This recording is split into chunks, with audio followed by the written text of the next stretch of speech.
ito. Ha! Ha! Anong masasabi mo na? Gusto ko.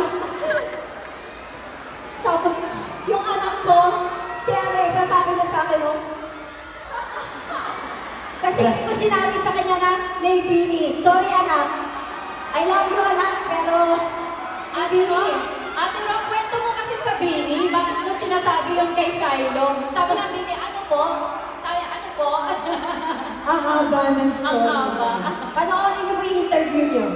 Ang sabi, to make a long story short, ang sabi ng anak ko, you will never be Bini, Mom. Kaya nag-concert kami. Ha!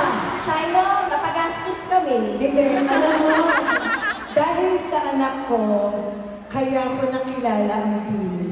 Yeah. At dahil dyan, kinikilig na rin ako. Thank you po. Sinama niyo po kami. Salamat po.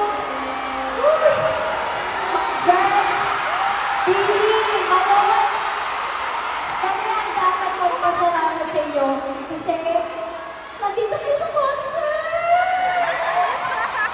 Di po kami po dapat magpasalamat. Thank you so much po for inviting us. Sandali lang ha. Pwede huwag masyadong magalang. Wala na po kasi parang, alam mo na, napapagalataan. Eh, ilan taon ka? 23 siya eh. Ikaw? Oh, ayun daw. Delete na daw. Delete na daw ang po. Kasi naman, treat us as your big sisters. Yan. Sisters na tayo. Kapag tanggap,